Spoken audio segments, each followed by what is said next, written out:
कभी स्मृति ईरानी महंगाई के मुद्दे पर जैसे ये चूड़ियाँ लेके घुमा करती थी, तो आज ये चूड़ियाँ क्या कम पड़ गई स्मृति ईरानी के पास? ये चूड़ियाँ नहीं दिखा रही है, क्यों नहीं दिखा रही है? आप बताइए ना, क्या चूड़ियाँ कम पड़ गई? आज प्रधानमंत्री को क्यों नहीं भेज रही हैं? आज देश की अर्थव्यवस्था का क्या हाल है, देश में मंदी है, देश में बेरोजगारी है, भूखमरी है, आप कह रहे तो आप गरजिए ना जाके वहाँ जहाँ से हेमा मालिनी सांसद हैं। अमिताभ बच्चन ने देखे थे ना धर्मेंद्र का, किसके सामने नाचने के लिए नहीं बोला? आज किसके सामने बसंती नाच रही है? क्यों नहीं बोल रही है कि जो मथुरा में एक बात बताइए, सहायक शिक्षिका पल्लवी ने छात्रों से कुर्सी लगवा कर गंदे पानी में बच्चों को संक्रमण फैलने का डर है, बीमार होने का डर है। क्या वहाँ की जो प्रिंसिपल हैं सुजाता जी और पल्लवी जी जो सहायक अध्यापिका हैं, क्या अपने बच्चों से ऐसे करवाएंगी? उस पर कोई बात नहीं होती कि जो मथुरा कृष्ण की जन्मभूमि है, कहाँ है हेमा मालिनी, कहाँ है स्मृति ईरानी? क्यों नहीं उस पर बोलती है? वो भी तो बच्चे की माँ है। अगर स्मृति ईरानी के बच्चे को भी पानी में, अगर गंदे पानी में कूदा दोगे, कूद जाएंगे?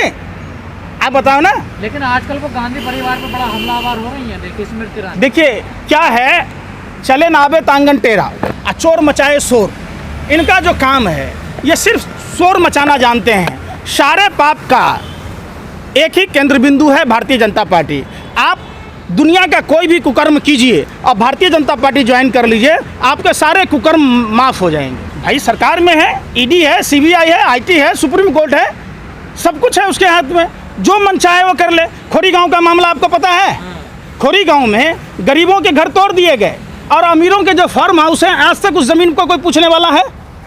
मोदी जी कहते हैं जहाँ झोपड़ी वही मकान, आप कह रहे हैं घर तोड़ा जा रहा है। सही बात काहे ने पूछे खोरी गांव में जाके? क्यों नहीं पूछे दिल्ली के झुग्गियों में कि जहाँ रात में जाके रिंकिया के पापा ही हंस दिल्ली रिंकिया के पापा रात गुजारते थे, जहाँ प्रधानमंत्री हरदीप सिंह पुरी, विजय गोयल, हर्षवर्धन जी अपनी सभाओं में कहते थे कि गरीबों को मकान मिलेगा, इतने बड़े बड़े कैलेंडर बांटा करते थे। आज उन गरीबों को क्यों उजारा गया? 1.25 लाख की आबादी खत्म हो गई, 40 मंदिर तोड़ दिए गए खोरी गांव में, 27 मस्जिदें तोड़ दी गई, 4 गिरजाघर को तोड़ दिया गया, 1 गुरुद्वारा को तोड़ दिया गया। किसी भाजपा के नेताओं के मुंह हलक से जबान तक नहीं निकली। नहीं दिया है, आपको पता है? अरे आपको पता है? कॉन्ट्रैक्ट नहीं मिला, फिर चाइना को मिला या नहीं मिला? अरे चाइना को रेल पहिया बनाने का भी ऑर्डर मिला है, जबकि भारत में रेल कारखाने हैं, भारत में निर्मित हो सकता है। इससे क्या होता है कि रुपया पर प्रेशर पड़ता है। कम से कम मोदी जी को तो समझना चाहिए। ये सलाह मानेंगे किसका? अक्षय कुमार का, किसका? अनुपम खेर का। ये किसका मानेंगे? तो वो यति नरसिम्हानंद का। अरे कभी अमर्त्य सेन से पूछो, कभी रघुराम राजन से पूछो, जो और शास्त्री हैं, ये व्यर्थ शास्त्रियों से पूछते हैं। हम बोले हैं कि अमर्त्य शास्त्री हैं और शास्त्री तो रघुराम राजन हैं। उन्होंने क्या कहा था कि नोटबंदी देश के लिए सबसे बड़ा घातक है। आप उनकी सलाह माने होते, नहीं माने। आप मनमोहन सिंह जी का सलाह माने होते, आप वो नहीं माने। आप अमर्त्य सेन जैसे से नहीं पूछे। देश में बहुत सारे लोग हैं। किसका कहना मानते हैं मोदी जी? मोदी जी सिर्फ अपनी बात मानते हैं कि हम सब कुछ सुनते हैं, लेकिन भुट्टा वहीं गाड़ेंगे जो उनके मन में होगा। आपको नहीं? अरे सुनिए, अरे सुन तो लीजिए। शेर का काम यही, शेर आदमखोर हो गया है। शेर जो है शेर का काम रिहाइश में नहीं है, शेर का काम जंगल में है। शेर अगर रिहाइश में आएगा तो वो आदमखोर बनेगा, आदमी का खून पिएगा, आदमी का मौत के घाट उतारेगा।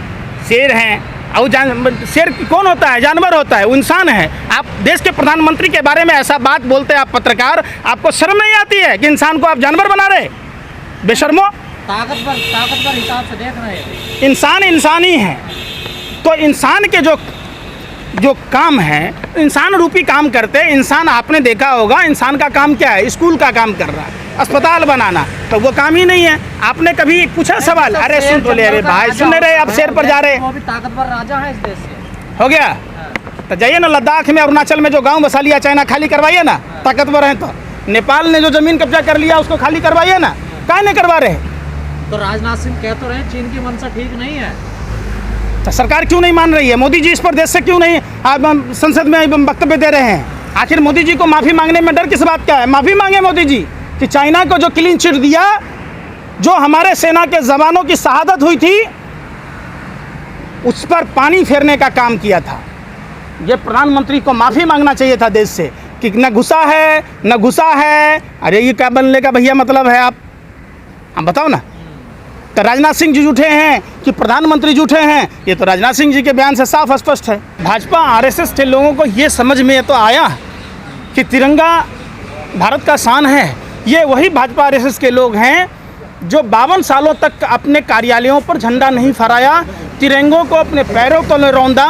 आज सद्बुद्धि आई है, इसलिए उनका स्वागत है। इस बात का विरोध नहीं किया जाना चाहिए। लेकिन कुछ लोग विरोध कर रहे हैं इस बात। हर आदमी की अपनी अपनी सोच है। मैं तो कहता हूँ आरएसएस के लोगों को, अगर ये सद्बुद्धि देश की आज़ादी की लड़ाई जिस समय चल रही थी उसी समय आई होती तो ये देश के साथ गद्दारी नहीं कर रहे होते, गोरे अंग्रेजों के दलाल नहीं होते, मुखबिर नहीं होते। कम से कम आज़ादी के 75 साल में ये सद्बुद्धि भाजपा को आई है, इसके लिए भारतीय जनता पार्टी को धन्यवाद। मिलकर खुशियाँ मनाइए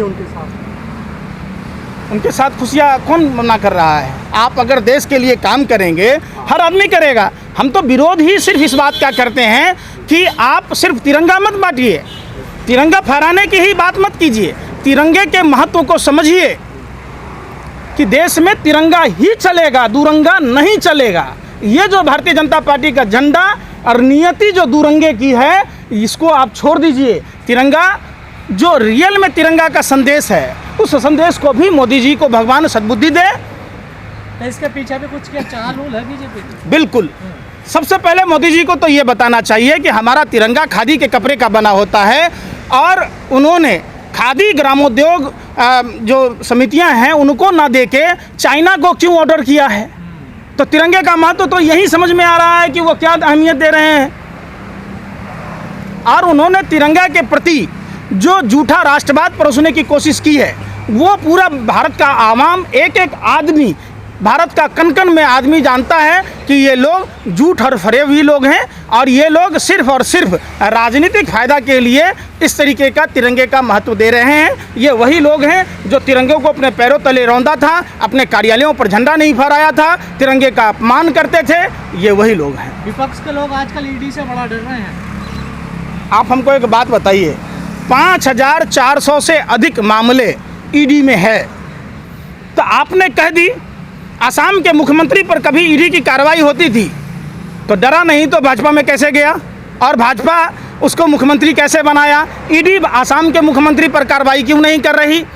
बंगाल में आप आइए, जो शुभेंदु अधिकारी पर ईडी की कार्रवाई हो रही थी वो ईडी अब चुप क्यों है? जो नारायण राणे जी पर कार्रवाई हो रही थी, अब भारतीय जनता पार्टी में वो मंत्री कैसे हैं? अब ईडी चुप क्यों है?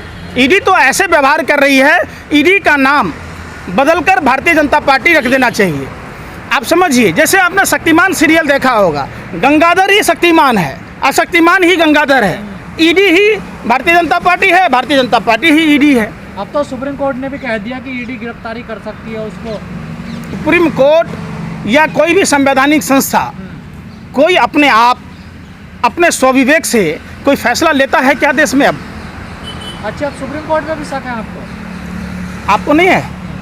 आप एक बात बताइए, राफेल का फाइल दबाने के लिए ही, राफेल में जो घोटाला था, इसीलिए ना रंजन गोगोई को चीफ जस्टिस थे ना वो, तो उनको राज्यसभा में कैसे भेजा गया? आप बता दीजिए। एक हम ही तो नहीं कह रहे हैं, आप ही बताइए कि क्या बात है, क्या क्यों नहीं चौकीदार चोर है कह सकते हैं हम? आदमी है, बुद्धिजीवी आदमी, इसलिए भेजा उनको। बुद्धिजीवियों की बुद्धि जीव खा गई है, तभी तो वो देश के प्रति नहीं सोच रहे हैं, वो सरकार की दलाली कर रहे हैं। इसलिए तो सवाल उठता है, सवाल जो उठता है, सुप्रीम कोर्ट क्यों नहीं संज्ञान लेती है हर मामले में? हाँ, महंगाई को लेकर सवाल उठाते हैं। टीवी कह रहा सबसे कम है पूरी दुनिया में भारत में महंगाई। कौन कह रहा? टीवी कैसे नहीं कहेगा? जो हराम का खाता है वो भाजपा का गुण गाता है। पहले तो ये कहा जाता था कि जो अपने माता पिता के होटल में खाते हैं, जो भीख मांग कर खाते हैं, जो ये करके खाते हैं, उसको महंगाई नज़र नहीं आती। अब तो भिखारियों को भी महंगाई नज़र आने लगी है और माँ बाप के घर में खाने वाले लोगों को भी महंगाई का बोझ पड़ा है। ऐसा पहला बार हुआ है आज़ादी के 75वें साल में कि महंगाई चरम पर है। दूध पर, दही पर, पनीर पर, अंतिम क्रिया के सामानों पर भी जीएसटी लग गई है। यहाँ तक कि बच्चे जो किताब कॉपी पढ़ेंगे उस पर भी जीएसटी लग गई है, स्याही पर भी जीएसटी लग गई है। तो आप समझ ही सकते हैं। लेकिन आपने कहा कि महंगाई बहुत बढ़ गई है, टीवी वहीं पे आज क्या दिखा रही है पूरे दिन, पता है आपको? क्या? स्मृति ईरानी और सोनिया गांधी में नोकझोंक। उसको महंगाई लगती तो महंगाई के मुद्दे को लेकर चलती, वो तो सोनिया गांधी और स्मृति ईरानी दिखा रही है। देखिए, भारतीय लोकतंत्र के चौथे स्तंभ कहे जाने वाले मीडिया के लोगों को दीमक जो है खा गई है, चाट गई है।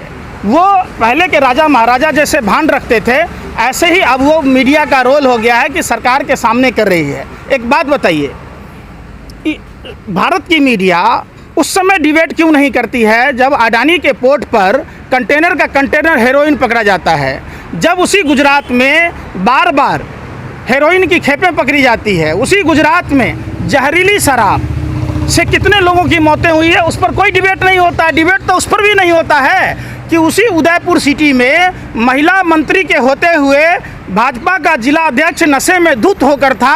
अगर उस पर डिबेट होता, भाजपा के जिला अध्यक्ष पर कार्रवाई होती, तो जो गुजरात में सेक्स रैकेट है, जो ड्रग्स रैकेट है, इस सब का खुलासा होता। तो ये लोग तो वही काम करते हैं। टीवी आपने डिबेट करते देखा है कि मेघालय में भारतीय जनता पार्टी का प्रदेश उपाध्यक्ष बनाड नाबालिग लड़कियों से देह व्यापार कराता था, चकला घर चलाता था, उस पर कोई डिबेट होता देखा है आपने?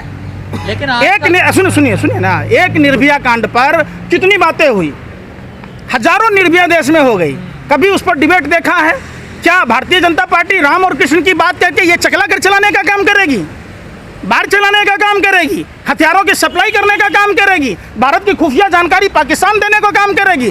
कभी आपने डिबेट चलाते हुए देखा है कि ध्रुव सक्सेना का क्या हुआ, डीएसपी देवेंद्र सिंह का क्या हुआ? चर्चा ही नहीं होता है। जो भारतीय जनता पार्टी का नेता हथियारों का सप्लायर निकला, उस पर कोई डिबेट होता है? जो कोकीन पामला गोस्वामी के साथ पकड़ी गई, उसका क्या हुआ? ये सब बात कौन बताएगा? तो मीडिया के लोगों को क्या चाहिए? अंबानी अडानी के कंपनी का विज्ञापन, सरकारी विज्ञापन, और सरकार ने पूरा का पूरा खजाना खोल रखा है विज्ञापन के लिए। तो ये लोग विज्ञापन लेने के डर से सरकार के से सवाल नहीं पूछते। सरकार से सवाल पूछना जो शासन में है, सत्ता में है, जिसके हाथ में पावर है, मीडिया का काम है। तो मीडिया तो अब क्या बताऊं आपको, मीडिया का स्तर इतना गिर गया जितना झुमका नहीं गिरा बरेली के बाजार में। लेकिन आजकल मोर्चा स्मृति ईरानी ने संभाल रहा था। स्मृति ईरानी क्या संभालेंगी? आजकल बड़ी वो एल यूनिवर्सिटी का सर्टिफिकेट तो आज तक नहीं दिखाई। इनकी बेटी ने जो बार खोला, वहाँ बीप परोसे जा रहे, वो नहीं दिखाई। लेकिन पर संसद में आज तो बहुत गर्जी है, हैं? गर्जी बहुत है। चोर मचाए शोर, यही तो हो रहा है। आप बताइए ना क्या गरज रही है?